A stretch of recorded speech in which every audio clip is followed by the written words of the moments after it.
Vamos a enviarle un saludo a nuestros hermanos que nos ven por medio del internet también, y bendiciones para ellos que también escuchan la palabra de Dios por medio del Facebook y del internet. Así es de que si tú tienes una página de Facebook o algo, comparte las prédicas, comparte las enseñanzas para que más personas reciban bendición.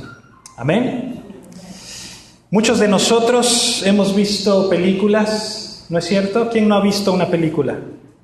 Todos hemos visto películas, ¿verdad? Algunos hemos visto fotografías, ¿no? Y en algunas de esas fotografías o películas de repente vemos gente que toma una moneda de oro y le hace así, ¿no? Como que la muerden y dices, ¿para qué muerden las monedas de oro? ¿Para qué mordían esas monedas? Y la realidad de las cosas es que el oro es tan puro, es un metal tan puro y tan blandito, se le llama maleable, que es uno de esos pocos metales a los que si tú los muerdes, les puedes dejar marcados los dientes. Entonces, si te daban una moneda de oro y tú querías ver si era oro de a de veras, pues la mordías.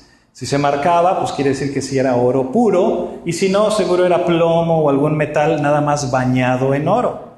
Y era la manera en la que se demostraba, dándole una buena mordida, a ver si la moneda era de oro o no. Y de la misma manera, hay muchas formas de probar la autenticidad de muchas cosas, ¿verdad? Tú compras un producto y ahora vienen con un holograma láser. Y si trae el holograma láser es la prueba de que el producto es auténtico, o el sello de calidad, o el certificado de autenticidad. Tantas cosas, ¿verdad? Pero, ¿te has preguntado cómo sabemos cuando un cristiano es verdaderamente auténtico? ¿Cómo podemos saber cuando verdaderamente una persona ha recibido la palabra de Dios?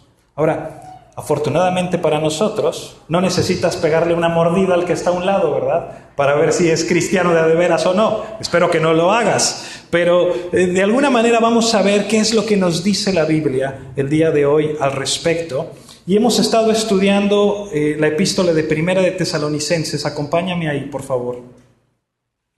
Primera de Tesalonicenses, y a lo largo de este mes hemos estado leyendo lo que dice esta epístola, y hoy con tu Biblia en la mano vamos a continuar leyendo del capítulo 2, versículo 13 al versículo 16. ¿Lo tienes ahí? Primera de Tesalonicenses, capítulo 2, versículo 13. ¿Amén? Esto es lo que dice la palabra de Dios. Por lo cual también nosotros, sin cesar, damos gracias a Dios de que cuando recibisteis la palabra de Dios que oísteis de nosotros, la recibisteis no como palabra de hombre, sino según es en verdad la palabra de Dios, la cual actúa en vosotros los creyentes. Porque vosotros, hermanos, vinisteis a ser imitadores de las iglesias de Dios en Cristo Jesús, que están en Judea. Pues habéis padecido de los de vuestra propia nación las mismas cosas que ellas padecieron de los judíos, los cuales mataron al Señor Jesús y a sus propios profetas, y a nosotros nos expulsaron, y no agradan a Dios y se oponen a todos los hombres, impidiéndonos hablar a los gentiles para que éstos se salven. Así colman ellos siempre la medida de sus pecados, pues vino sobre ellos la ira hasta el extremo. Y hasta aquí vamos a leer la palabra de Dios. Padre, te damos gracias por tu palabra esta mañana, Señor. Y Dios, te pedimos que tu Espíritu Santo nos instruya. Señor, que nos ayudes a ser dóciles de corazón, que podamos rendirnos a tu palabra. Que podamos, Señor, conscientemente y voluntariamente entregarte todo nuestro ser y nuestros pensamientos y aprender de tu instrucción en el nombre de Jesús. Mira, hemos estado estudiando esta carta de Primera de Tesalonicenses durante todo el mes de octubre y hemos visto cómo Pablo y sus amigos están fascinados con la iglesia de Tesalónica, porque es una iglesia maravillosa, es una iglesia, hemos visto que tiene un corazón por el evangelismo y por llevar el evangelio a otros lugares de la tierra. Y una vez más, vemos aquí escribiendo acción de gracias hacia esta gente, porque ahora dice por la manera en que recibieron la palabra de Dios y cómo es que sus vidas fueron transformadas por la palabra de Dios. Y esto es algo bien importante, porque la palabra de Dios es la base de todo lo que creemos. Si no tuviéramos la palabra de Dios, escúchame, nuestra fe se colapsaría. Nuestra fe se vendría completamente para abajo. Y te estoy hablando de la palabra de Dios, porque yo le pido al Señor que conforme estudiamos este pasaje, el Espíritu Santo nos enseñe lo que significa ser un verdadero creyente de Jesucristo. ¿Cuáles son los retos de un cristiano? Pero también, ¿cuáles son esas recompensas eternas y maravillosas de Dios? Ahora, ¿por qué es tan importante que entendamos esta parte? Porque la palabra de Dios es la revelación específica de Dios. Déjame te lo explico. Una persona que no cree en Dios y que te dice, no, yo no puedo creer en Dios hasta que lo vea. Yo no puedo creer en cuestiones subjetivas. Yo para poder creer en Dios necesito ver, necesito tocar, necesito palpar.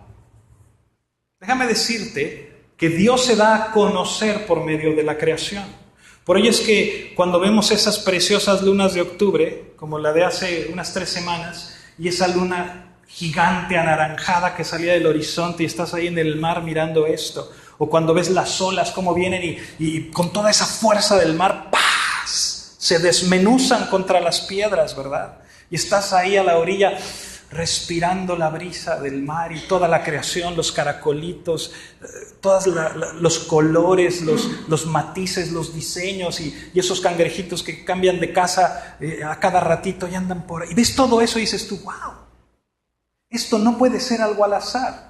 Tiene que haber un diseñador, tiene que haber un creador detrás de todo esto. No hay manera de que todo esto sea producto del azar. Pero ¿cómo sabemos que ese algo que creó todas las cosas, que ese algo que hizo las intrincadas células del cuerpo humano, los átomos, todo lo que conocemos, cómo sabemos que ese algo es el Dios en el que tú y yo creemos? Y aquí es donde la cosa se pone bien emocionante, porque ese Dios quiso darse a conocer mediante su palabra. ¿Estás ahí? Por eso decimos que la Biblia es la revelación específica de Dios, porque Dios se ha revelado específicamente en su palabra. Nos ha dicho quién es, nos ha dicho cómo es, nos ha dicho lo que espera, nos ha dicho lo que le alegra, nos ha dicho lo que le molesta, nos ha dicho lo que le motiva, nos dice cuáles son sus propósitos y nos dice lo que espera de ti y de mí como criaturas de Dios. Entonces, Él se da a conocer por medio de su palabra. Y ahorita vamos a ver cómo sabemos que en realidad es su palabra. Pero mira lo que Pablo le está escribiendo a los tesalonicenses ahí en el versículo 13. Dice, por lo cual también nosotros, sin cesar damos gracias a Dios de que cuando recibisteis, ¿qué? La palabra de Dios que oísteis de nosotros, la recibisteis no como palabras de hombres, sino según es en verdad. ¿Qué es en verdad? La palabra de Dios. Hay una gran diferencia entre lo que dicen los hombres y lo que dice Dios. Hermanos, tenemos que entender esto con mucha claridad. Hay mucha gente que va con el pastor o con un líder religioso y va buscando consejo o va buscando que le digan cómo tomar una decisión. Pero si el pastor o el líder religioso, etcétera, te da un consejo que viene de él, puede ser un gran consejo, puede ser maravilloso, pero es un consejo de hombres. Y es muy diferente a cuando leemos lo que dice la palabra de Dios. Porque entonces el consejo ¿de quién viene? Viene de Dios. Son las instrucciones de Dios. En otras palabras, es el manual del fabricante. ¿Ok? Ya sé que no te gusta leer los manuales, pero aprende a leer la Biblia y disfrútalo porque es la palabra de Dios. ¿Te das cuenta de la diferencia? Entonces el problema es que cuando Dios nos da su palabra, nos la da por medio de hombres. Hombres como tú y como yo. Y sabemos que los hombres cometemos errores. Y sabemos que los hombres la regamos. Entonces, ¿cómo puedo estar yo seguro de que este libro que tengo en mi mano, la Biblia, cómo puedo yo estar seguro de que realmente es la palabra de Dios y que no nada más es el invento de una bola de monos desquiciados que trataron de hacer algo piratón? ¿Y sabes algo? Es la misma pregunta que el pueblo de Dios le hizo al Señor. Mira lo que les dice en Deuteronomio 18:20. Ellos dicen, ¿cómo puedo saber, Señor, si los profetas que hablan en tu nombre realmente están hablando a nombre tuyo? Y Dios les dice esto: el profeta que tuviere la presunción de hablar palabra en mi nombre, a quien yo no le haya mandado hablar, o que hablare en nombre de dioses ajenos, el tal profeta morirá. Y si dijeres en tu corazón, ¿cómo conoceremos la palabra que Jehová no ha hablado? Si el profeta hablare en nombre de Jehová y no se cumpliere lo que dijo, ni aconteciere, es palabra que Jehová no ha hablado. Con presunción le habló el tal profeta, no tengas temor de él. En otras palabras le dice, mira, los profetas que hablan mi palabra, cuando ellos digan algo, se va a cumplir. Porque yo soy Dios y yo honro mi palabra. Pero si viene alguien y te dice, Dios dice, y lo que te dicen no se cumple, a ese cuate tiene que morir porque no está hablando palabra de Dios. Y para que no tomen a la ligera el hablar en el nombre de Dios. ¿Y sabes qué? Aquí es donde la cosa se pone emocionante. Y me encanta porque lo que hace Dios es increíble. Empieza a hablarle a la gente de las cosas que van a suceder, y todas las cosas suceden al pie de la letra. Abraham le dice, mira Abraham, tú vas a tener un hijo y te voy a dar un hijo a ti de tu mujer. Y Abraham tenía 100 años y Sara tenía como 90 años. ¿Y qué crees? A los 90 años tiene el hijo que Dios le promete. ¡Wow! ¿Te imaginas? Conozco una mujer que tiene 40 y piquito y acaba de ser mamá. Y me dice, nunca creí que iba a ser mamá a los 40 y piquito. ¿Te imaginas a los 90? ¿Conoces a alguien de 90 años? Dios dijo que iba a tener un hijo y lo tuvo. Y por si fuera poco, en Génesis capítulo 15 le anuncia a Abraham acerca de este hijo, pero también le dice, vas a tener una descendencia increíble y esa descendencia va a ser tomada como esclava en una gran nación y van a estar ahí 400 años hasta que venga yo y los libere. Y cuando los libere les voy a dar la tierra prometida. Y todo eso ocurrió, tú lo sabes, ¿verdad? Cuando Dios libera al pueblo de Israel de la esclavitud en Egipto. Y cuando Dios llama a Moisés, le dice, mira, vas a ir con Faraón y le vas a decir, deja ir a mi pueblo. Y Moisés te va a decir, no lo dejo. Y entonces yo te voy a decir que hagas estas maravillas y estas señales y todo esto para que vean todo el mundo que yo soy Dios. Se lo dijo antes de que pasara. Y entonces va Moisés y pasan todas estas cosas. ¿Y qué demuestra todo eso? Que cuando Dios le dice, es para que vean que yo soy Dios. Todo el mundo puede ver eso y creer que esta es la palabra de Dios. ¿Estás ahí? Y te lo encuentras por todas partes en la Biblia, por todas partes. Cosas innegables, cosas tan específicas como un pueblito chiquito ahí olvidado que se llamaba Belén, en donde nacería Jesús. Hasta personas que nombra el profeta por nombre. Y Ciro va a hacer esto 100 años antes de que el tal Ciro existiera. Y las profecías se cumplen. Tantas y tantas cosas. Vez tras vez tras vez, Dios mostrándonos su palabra, dándonos pruebas racionales, pruebas lógicas, pruebas comprobables de que la Biblia es la palabra de Dios. Por eso cuando vemos todo esto, a mí me sale sarpullido y me da rabia y me enojo cuando alguien me dice, ay, pues está bien que creas en la Biblia, pero yo creo que todos estamos unidos y en un mismo sentir y que estamos conectados y que la energía no se crea ni se destruye, se transforma y vamos a regresar y a reencarnar hasta hacer de este mundo un lugar feliz y perfecto. Y le digo, wow. ¿De dónde sacaste todo eso? Pues no sé, yo lo creo. Por eso, pero ¿quién te dijo todas esas cosas? ¿Quién es la autoridad en ese tema? Pues yo lo creo, porque mira lo que dice la Biblia. Y esto es comprobable, y tienes todas estas cosas aquí. No, yo nada más lo siento. Hermanos, la palabra de Dios no es un sentimiento. ¿Estás ahí? No es un sentimiento, no es un yo creo, no es una idea efímera y fugaz por ahí. La palabra de Dios en verdad es la palabra de Dios. Dios lo demuestra una y otra vez. La única autoridad en los asuntos de la vida y de la fe es la palabra de Dios. Y Él se ha revelado por medio de su palabra. Por eso leemos que Pablo se alegra. Y dice, wow, tesalonicenses, qué maravilla que ustedes hayan recibido la palabra, no como palabra de hombres, sino como lo que en verdad es la palabra de Dios. Y mira el versículo 13, porque dice algo muy interesante. Míralo conmigo, dice, sino según es en verdad la palabra de Dios, la cual actúa en vosotros los creyentes. ¿Cómo puede una palabra actuar?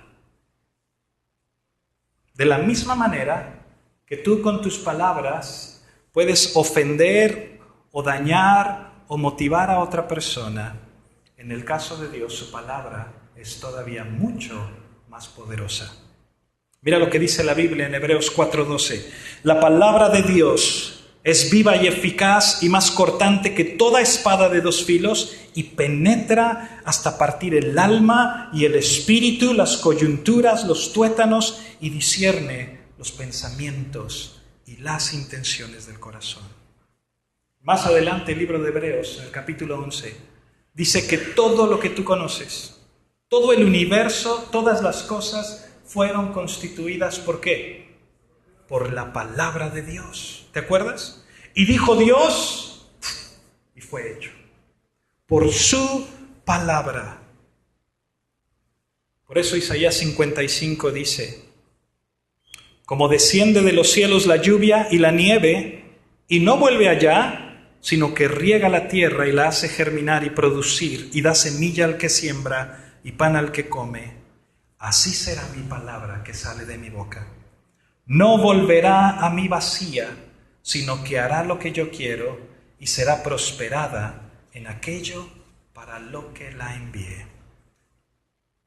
Entonces la palabra de Dios es viva, la palabra de Dios es eficaz, la palabra de Dios transforma nuestros corazones. Y yo puedo tratar de convencerte de 1500 cosas, pero eso nunca te va a cambiar y nunca te va a transformar. La palabra de Dios es la que transforma. De manera que si alguno está en Cristo, nueva criatura es. Las cosas viejas pasaron y he aquí, todas son hechas nuevas. Entonces, cuando reconoces que la Biblia es la palabra de Dios, cuando la recibes como lo que en realidad es, las cosas empiezan a cambiar. Y entonces te das cuenta que verdaderamente hemos ofendido a Dios, que verdaderamente somos pecadores, que verdaderamente necesitamos ponernos a cuentas con Él. Y entonces aprendemos que el Dios de la Biblia nos ha amado tanto, nos ha amado tan profundamente, que estuvo dispuesto no nada más a darnos su palabra, sino a venir Él mismo en carne y hueso, a pagar el precio por nuestro pecado, a morir en esa cruz. Y es en la resurrección de Cristo, que fue atestiguada por cientos de personas, que tenemos confianza en nuestra salvación. Hermano, escúchame por favor. Este es el mensaje del Evangelio. Esas son las buenas nuevas de Dios. Wow. ¿Qué pasa con el que ha creído a la palabra de Dios? ¿Qué pasa con quien ha creído en Jesucristo? Por un lado tenemos vida eterna y una nueva vida en Cristo Jesús y una esperanza. Y sí es cierto, vemos un cambio a nuestro alrededor. Ves relaciones que son restauradas. Ves gente que da la espalda a vicios que han estado destruyendo su vida a su alrededor. Cosas que le esclavizaban que quedan de lado. La vida tiene sentido. Y empiezas a encontrar un significado y un propósito para ti. Pero por otro lado, cuando verdaderamente has creído en Cristo Jesús, enfrentas una tremenda oposición. Mire el versículo 14 conmigo. Dice, porque vosotros, hermanos, vinisteis a ser imitadores de las iglesias de Dios en Cristo Jesús que están en Judea, pues habéis padecido de los de vuestra propia nación las mismas cosas que ellas padecieron de los judíos. En otras palabras, lo que está describiendo aquí, le dice a los tesalonicenses, tu cristianismo es tan genuino, tu cristianismo es tan real, que has imitado la fe original. Has imitado la fe de los apóstoles, de los judíos, tanto que incluso estos griegos que están ahí en Tesalónica también han sido perseguidos, pero por su propia nación. ¿Oíste eso? Déjame decirte algo. Cuando tú eres un cristiano de a de veras, cuando eres una persona que genuinamente le ha entregado su vida al Señor, vas a experimentar todo tipo de persecución característica de todos aquellos que se oponen a Dios. Yo no sé si tú te has puesto a pensar en esto. ¿Te has preguntado por qué los fariseos, por qué los escribas odiaban tanto a Jesús? ¿Por qué todo el tiempo estaban oponiéndosele a Jesús? ¿Qué hacía Jesús? Estaba sanando a los enfermos, estaba regenerando a las prostitutas y sacándolas de las calles para que tuvieran una vida piadosa. ¿Qué hacía Jesús? Estaba echando fuera demonios. ¿Qué hacía Jesús? Estaba restaurando recolectores de impuestos y gente tranza y guerrilleros hacía todas estas cosas buenas. ¿Por qué los fariseos se resistían a él? ¿Por qué siempre en contra de Jesús si él no le hacía nada malo a nadie? ¿Sabes por qué?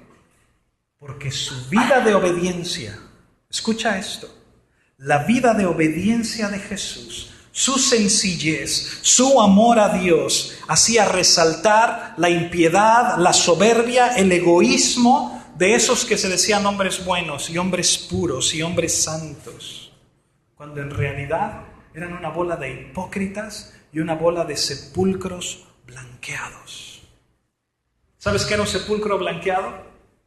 Era una tumba. Las tumbas las pintaban con cal para que se vieran blancas, blancas, blancas. Y entonces cuando el sol del mediodía brillaba, las tumbas se veían preciosas, resplandecientes, divinas casi. ¿Y sabes qué había dentro de las tumbas? Puros huesos, pudredumbre, apeste. Y así dice Jesús que eran estos hombres. Y les llama sepulcros blanqueados. Por fuera muy bonitas, pero por dentro llenos de muerte, llenos de pudredumbre. Escúchame, este mundo está muerto. Este mundo está muerto. Este mundo está lleno de huesos y pudredumbre. Y blanqueamos nuestro mundo. Lo blanqueamos con tecnología, lo blanqueamos con buenas obras, lo blanqueamos con ir a llevar agua potable a los lugares más remotos de la tierra y lo blanqueamos con darle oportunidades de educación a nuestros hijos y con tener una buena casa y con tener un buen auto y con tener un futuro asegurado. Una digna manera de vivir. Pero mientras no limpiemos lo de adentro, solamente estamos cubriendo nuestra piedra con cal. ¿Estás ahí? Jesús vino a mostrarnos el camino. Él es el camino a la vida. Vino a liberarnos de la esclavitud del pecado y a darnos una nueva vida. Por eso dice Efesios 2, Él os dio vida a vosotros cuando estabais muertos en vuestros delitos y pecados, en los cuales anduvisteis en otro tiempo, siguiendo la corriente de este mundo. ¿Y qué crees? Cuando dejas de seguir la corriente, el mundo se te echa encima. ¿Te has dado cuenta de eso? Y entonces tú eres el raro, entonces tú eres el santurrón, entonces tú eres el apartado, el intolerante, el especialito, porque ya no vas conforme a la corriente, por no bailar al son que te toquen. En Tesalónica no estaban persiguiendo los judíos a los tesalonicenses, eran los mismos griegos, sus propios vecinos, sus amigos. ¿Qué hicieron con Jesús los judíos? ¿Te fijaste? Versículo 15, velo conmigo. ¿Qué dice que le hicieron a Jesús? ¡Lo mataron! Estuvieron sobres y sobres y sobres hasta que lo mataron. Y dice que mataron a los profetas de Dios. Se oponen a todo lo que Dios está haciendo. Nos impiden hablar a los gentiles para que se salven, dice. Y así colman ellos siempre la medida de sus pecados, pues vino sobre ellos la ira hasta el extremo. Yo no sé si tú sabías lo que te voy a decir. Hay un grupo de personas en Ciudad Constitución y un hombre de Venezuela que vive en Tepic que llevan 2 años y medio haciendo todo lo que está en su poder, todo lo que pueden para destruir a la Iglesia La Paz de Cristo. ¿Sabías eso? Y han mentido, y han falseado documentos, y han hecho reuniones secretas, y han hecho todo lo que pueden, porque lo único que quieren es estorbar y terminar con la maravillosa obra de Dios en esta ciudad. No les importa si el Evangelio es predicado a los que más necesitan. Se oponen a Dios. Siempre va a haber oposición, siempre, para donde voltees. Y dice Pablo, así colman ellos siempre la medida de sus pecados. Pero ¿sabes qué me dice esto a mí? Que vamos por buen camino. Que vamos por buen camino. Porque cuando hay oposición, vas por buen camino. Mira lo que dice Pedro, primera de Pedro 4:14. Si sois vituperados por el nombre de Cristo, sois bienaventurados, porque el glorioso Espíritu de Dios reposa sobre vosotros. Ciertamente, de parte de ellos Él es blasfemado, pero por vosotros es glorificado.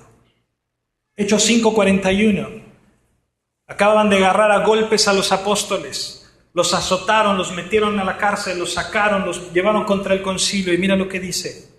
Salieron de la presencia del concilio gozosos de haber sido tenidos por dignos de padecer afrenta por causa del nombre.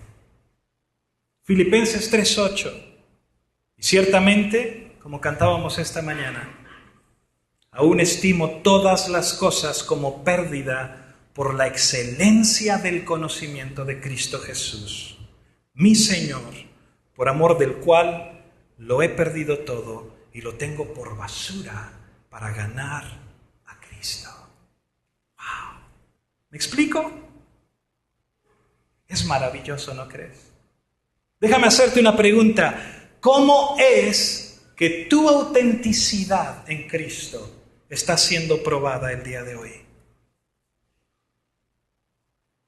¿Hay alguien por ahí criticándote porque fuiste una jovencita íntegra que no quiso participar en esa fiesta porque era por demás incorrecta?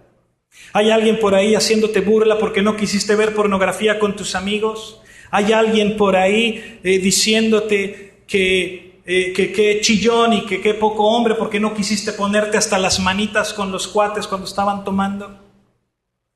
¿Hay alguien diciéndote que eres un santurrón porque te saliste del cine a la mitad de la película cuando empezaron a sacar escenas y un montón de majaderías que tú no permitirías en tu casa, pero vas a pagar para verlas en pantalla digital con Sound Surround? Y lo peor, pagas para que tus hijos las vean y se llenen su cabeza de todas esas cosas. Hay alguien en tu trabajo diciéndote que eres un pesado porque no quisiste irte a la cama con ellas y al cabo que nada más era sexo. No quería una relación seria, solamente divertirse. No importa que seas casado. ¿Hay alguien que te diga mandilón por ayudarle a tu esposa con los quehaceres de la casa? ¿O por tratarla con cariño y hablarle con ternura y tratarla como es digno de un hombre de Dios y ser tierno y amoroso con ella? ¿O alguien que te diga que eres una mujer tonta por siempre hacer lo que Él te dice. Eres una sometida. Porque si nadie te está mordiendo, ¿cómo sabes que eres en realidad una moneda de oro? ¿Cómo sabes que en realidad tu fe es auténtica? Escúchame, si todo en tu vida es color de rosa, si no hay ninguna aflicción, si no hay ninguna prueba, si eres el alma de todas las fiestas, algo anda mal. Quiere decir que no vas en sentido contrario. Si tú vas por el Boulevard Forjadores y vas normal, nadie te dice nada. Pero ¿qué tal si te metieras en sentido contrario? Automáticamente todos los carros te van a empezar a pitar, te van a hacer cambio de luces, la gente te va a hacer señales, te van a decir, no, vas mal, vas en sentido contrario. ¿Por qué? Porque cuando vas en contra de la corriente se nota. Y déjame decirte algo, este mundo va que vuela a la perdición. El camino a la salvación es para el otro lado. No se trata de ser un peleonero con todo el mundo. No se trata de una actitud soberbia de, pues yo estoy bien y allá ustedes, porque tú, mijito, tú estás muy mal. Yo voy por el camino correcto. Al contrario, Jesús y sus discípulos reflejaron un carácter de amor, un carácter de misericordia. Nunca reflejaron soberbia, superioridad, supremacía. Fueron ejemplo de gracia, fueron ejemplo de amor. La gente no sabe. Dice la Biblia que la gente no entiende porque no hay quien les diga. Ellos no conocen lo que hay aquí adentro. No hay quien les diga. Por eso dice la palabra de Dios, ¿cómo pues invocarán en aquel a quien no han creído? ¿Cómo creerán en aquel de quien no han oído? ¿Cómo oirán sin haber quien les predique? ¿Cómo predicarán si no fueren enviados? Como está escrito, cuán hermosos son los pies de los que anuncian la paz, de los que anuncian buenas nuevas, mas no todos obedecieron al Evangelio. Pues Isaías dice, Señor, ¿quién ha creído a nuestro anuncio? Así que la fe viene por el oír, ¿y el oír qué? La palabra de Dios. Dios te ha dado el privilegio de escuchar su palabra, de entenderla, de conocerlo a Él. Ya no sigas la corriente de este mundo. Tú no eres de este mundo. Tú no eres de los que vituperan el nombre de Cristo. Tú no eres de los que le escupen en la cara a Jesús y le dicen, a ver, profetiza, ¿quién te escupió? Tú no eres de esos. Tú eres de los que aman a los demás. Tú eres de los que viven un ejemplo de gracia, de misericordia, de amor, de ayuda mutua. Tú eres de los que están plantados en la palabra de Dios. Que no importa lo que venga. No importa enfermedad, no importa problema, no importa lo que venga sobre tu vida, nada te puede desarraigar de su palabra. No son palabras de hombres, es la palabra de Dios. Con esto voy a terminar, escúchame por favor. Si la palabra de Dios actúa en tu vida, déjame decirte, el mundo siempre va a estar empujando a ver en dónde te doblas. Todo el tiempo, todo el tiempo. Si no es la fiesta del Halloween, entonces es la borrachera. Si no es la borrachera, entonces es la computadora. Si no es la computadora, es el internet. Si no es el Facebook, si no es el chisme, si no es la vecina, si no es la crítica de fulanita, la infidelidad, el divorcio, la avaricia, la tranza, siempre está buscando doblarte. Por todos lados. Por todos lados. Pero si has creído en Jesús, escucha sus palabras.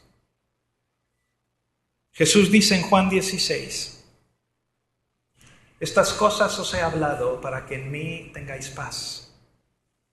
En el mundo tendréis aflicción, pero confiad, yo he vencido al mundo.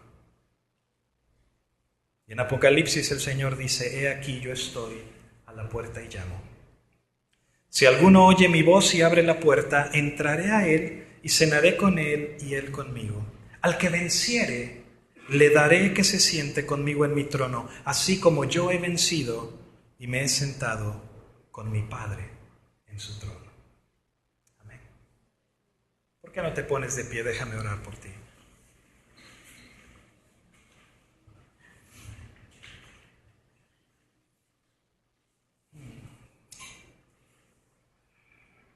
Padre, esta mañana estamos delante de tu presencia, Señor.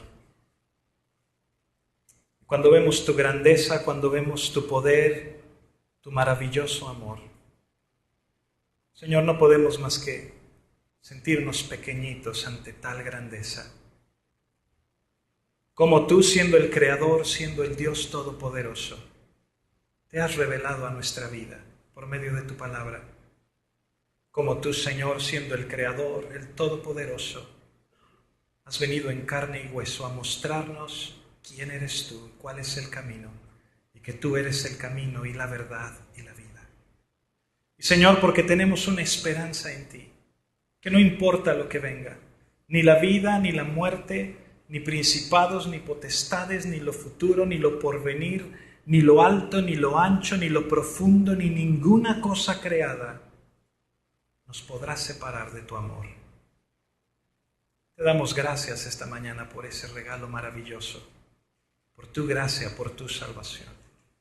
Padre, permítenos estar bien agarrados de tu palabra, poder ser ese testimonio de quien tú eres a los demás. Y glorifícate en nuestra vida, te lo pedimos, en el nombre de Jesús. Amén. Déjame decirte una cosa más antes de que tomes todo. Puedes tomar tu lugar un momentito, perdón. Pero déjame decirte una cosa más.